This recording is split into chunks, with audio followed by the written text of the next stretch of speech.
下請けの分際で偉そうなこと言ってんじゃねえよ。取引先のオフィスに入ると、新人社員とみられる男が、デスク席で気取った様子で、机の上に足を投げ出していた。その態度を注意した私に、彼は憤慨し、ペットボトルの水をぶっかけてきた。作業姿の私を下請けと勘違いして、彼は言った。あんたんとこ、会社ごと潰してやろうか？私は冷静に彼を見つめ、笑顔で言った。潰れるとしたら、それは君の会社だよ。私の名前は小沢田圭。株式会社マルユーの社長をしている。当社は建設会社を核としながら、地域に密着した様々な事業、例えばガソリンスタンドやコンビニエンスストア、高齢者介護ホームなども手掛けている。各事業は小規模ながらも経営は順調だ。必要以上に事業を大きくするのではなく、町とそして他企業と共存することを考えている。さらには社員教育と自己啓発に力を入れ、人材を最も大切にしている。私が思うのは、会社経営では人こそが最も価値があるものだ。いや、これは私がというよりは、私の信頼できる右腕、鎌田の方針でもある。中卒でとある建設会社に働き始めたとき、私は鎌田と出会った。2年先輩の鎌田は何も知らなかった私を鍛えてくれた。現場作業の実践は1から10まで鎌田に教わったと言える。ところが仕事に慣れてきた頃に、その会社は放漫経営がたたって倒産してしまった。私は退職金代わりに古いトラックを1台もらって独立し、22歳で親方になった。鎌田さん、俺と一緒に仕事をやらないか？もちろん、俺もそう思っていたんだ。一緒に頑張ろう。その時から、鎌田は私の信頼を一身に受けて会社を支えてきた。若き日の鎌田は現場作業員として汗を流して働いていた。建設業の現場での体験がその後の仕事の基盤を築くための土台となった。やがて彼は現場を離れて営業職へとステップアップ。地域のお客様との関わりの中で当社のビジョンやサービスを売り込む技術を磨いた。数年後、鎌田はコンビニエンスストアの店長として直接的な経営の場面に立たされることとなった。店舗経営の難しさ、スタッフとの連携の大切さを実感し、その経験によって彼のリーダーシップスキルを高めるものとなった。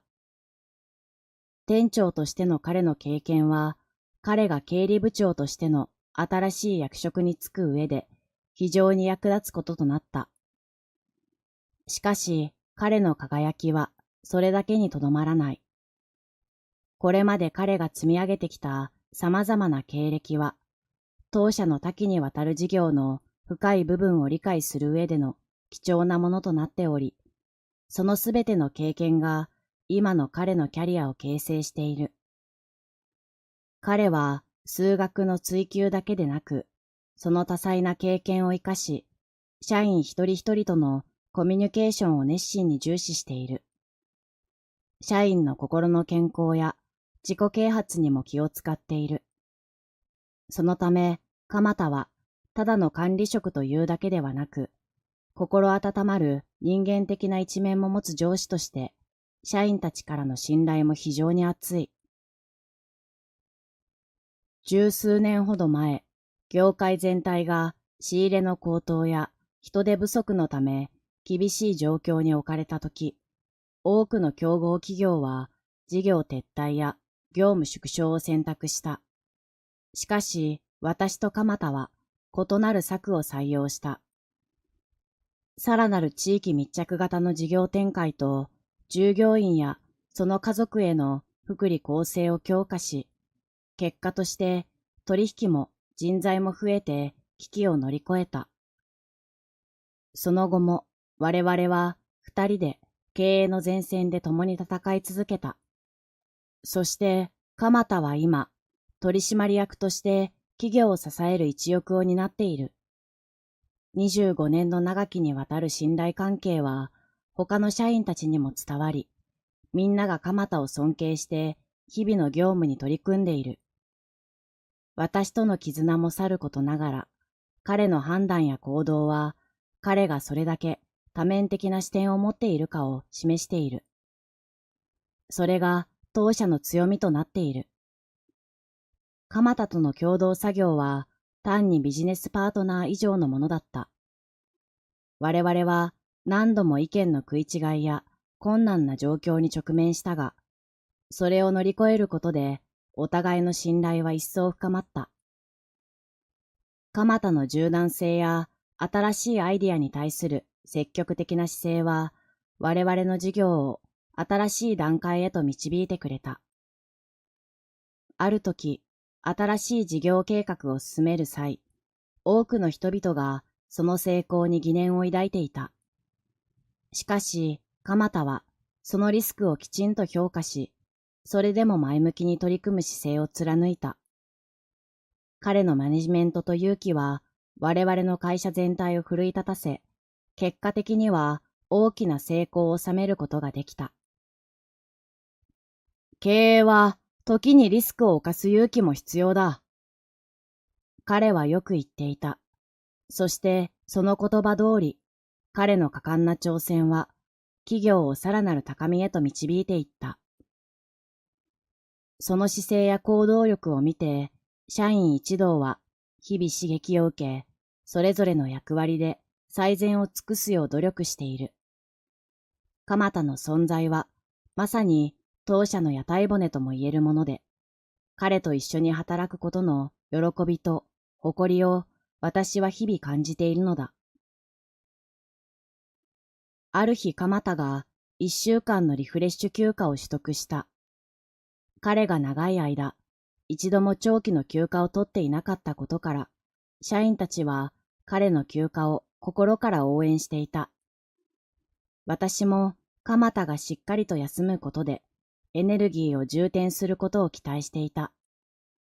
しかし、彼の休暇に入った直後、大口の顧客とトラブルが発生した。通常ならば、鎌田が担当するような重要な業務で、彼の知識と経験が必要不可欠だと思われた。鎌田を呼び戻そうという役員もいた。しかし私は鎌田の部下たちを集めて解決策を相談した。彼らは若手でありながら、鎌田の指導の下で多くの経験を積んでおり、彼の考え方や手法をよく知っていた。鎌田部長ならきっとこうするだろう。若手たちは鎌田の教えを思い返しながら問題解決のための方法を模索し始めた。検討の末、若手たちは新しい取引方法の修正を提案してきた。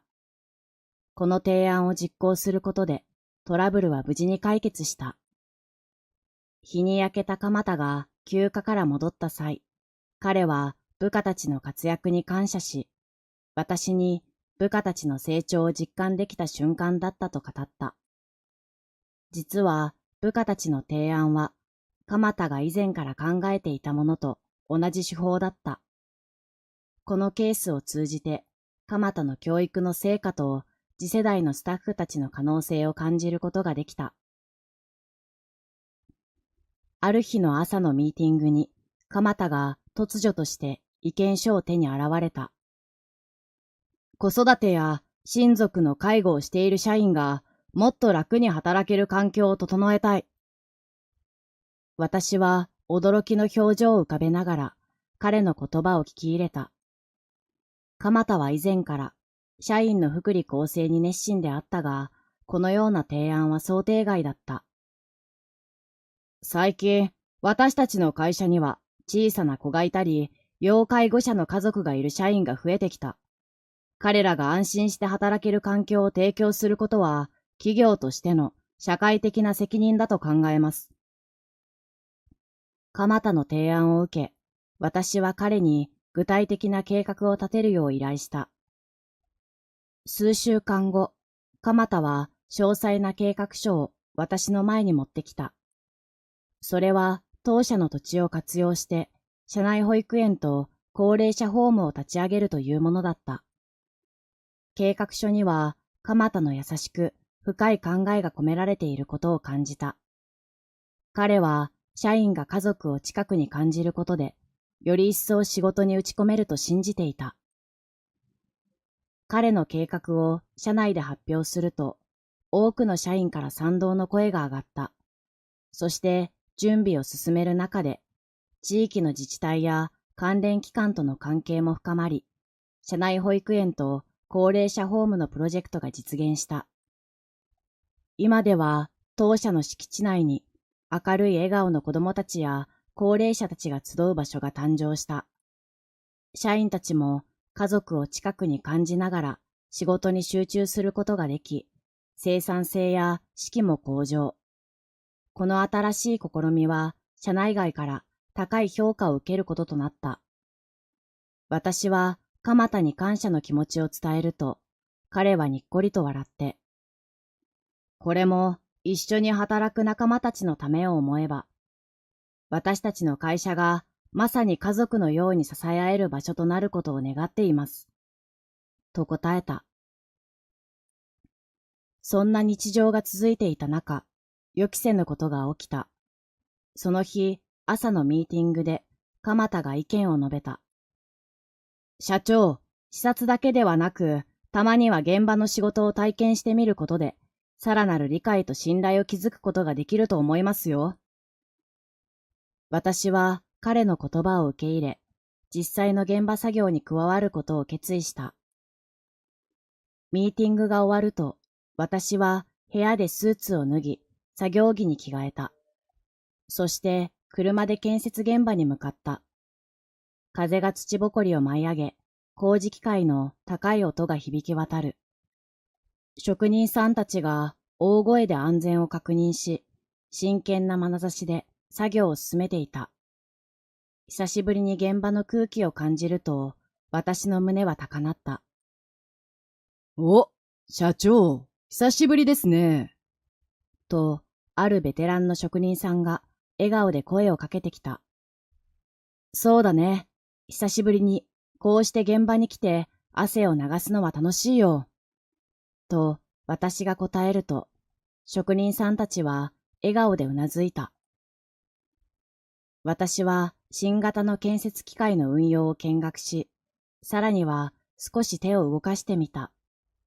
久しぶりの現場作業で手は真っ黒になり、それでも私は心から楽しんでいた。正午、私は現場の職人さんたちに感謝の言葉を伝え、現場を後にした。この短い時間だけでも、現場の大切さや職人さんたちの専門と最新の現場レベルを感じることができた。私は車の中で午後のスケジュールを思い返した。現場の仕事が押してしまい、気づけばオフィスに戻る時間はなく、作業着のまま取引先への訪問となった。いつもはスーツ姿での訪問だから少し珍しい状況だったが、取引先の新井社長との付き合いも長いから大丈夫だろうと自分に言い聞かせた。取引先の新井工業に到着した。受付の従業員さんたちに会釈をして階段を上る。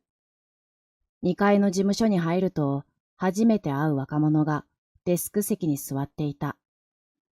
彼はいかにも気取った様子で机の上に足を投げ出していた。机にはコンビニで買ってきたようなフードやボトルが置かれている。まだ休憩時間なのだろうか。それにしても机に足を乗せるのはあんまりだ。少し驚きながらも私は彼に声をかけた。新井社長はいらっしゃいますか？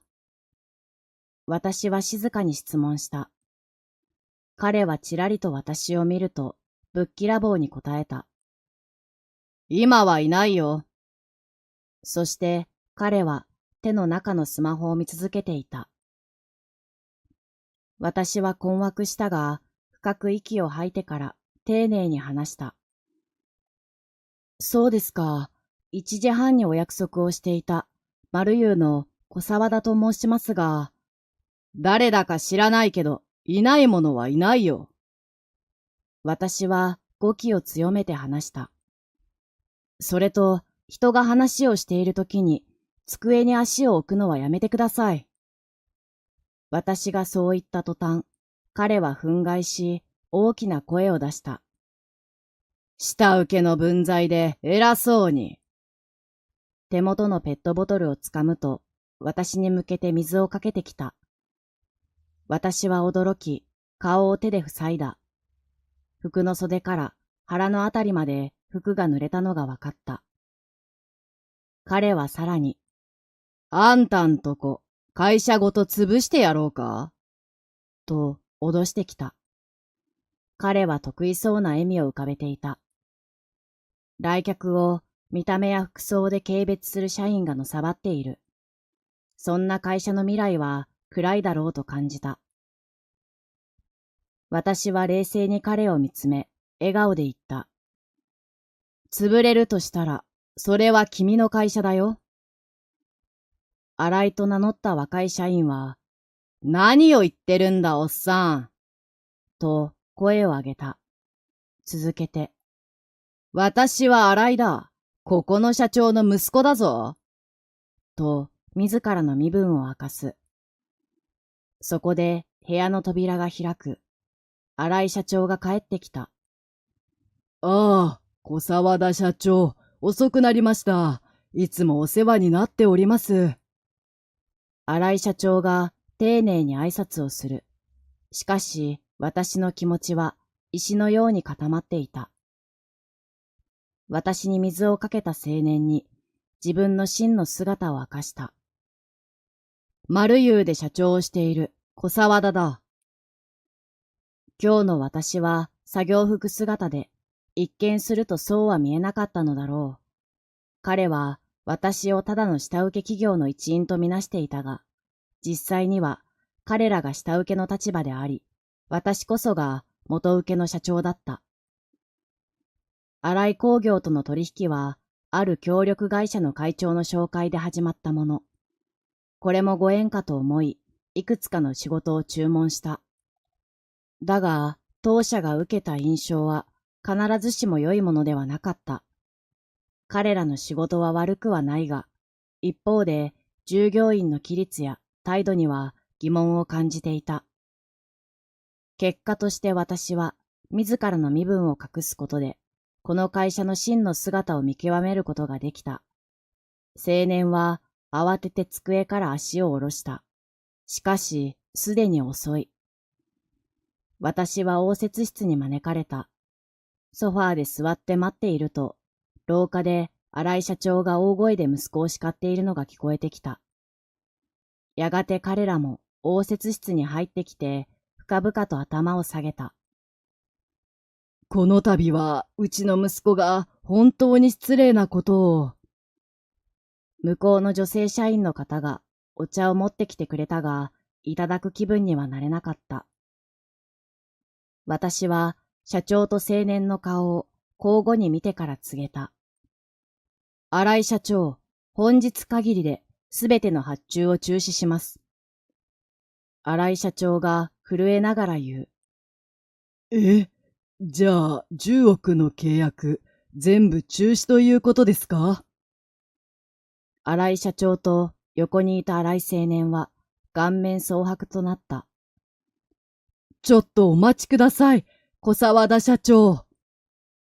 追いかけてくる新井社長を振り向くこともなく、私は急ぎ足でその場を去った。秋の風が冷たく、散らばる落ち葉が足元をさらっと舞った。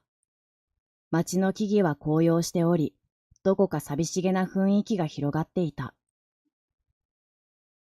数日後のめっきり冷え込んだある朝、私のオフィスに突如として意外な訪問者が現れた。ドアを開けると、あの荒い青年の姿が目に飛び込んできた。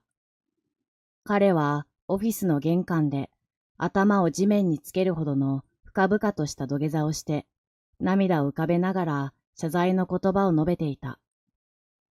どうか、もう一度契約をしてください。あの日の私の態度は許せないことは承知していますが、このままだと私はクビになってしまいます。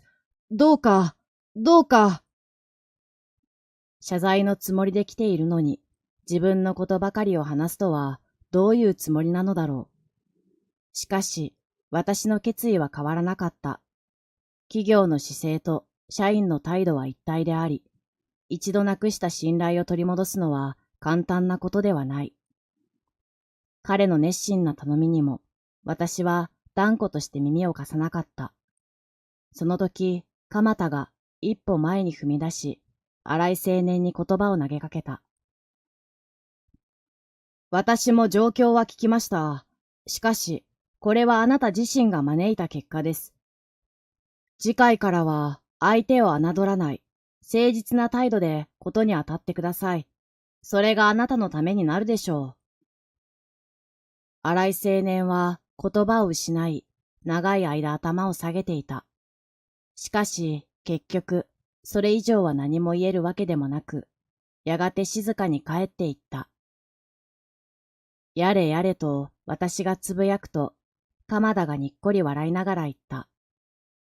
社長、覚えてますか？仕事を始めた頃、あなたの態度は新井くんよりもずっと悪かったんですよ。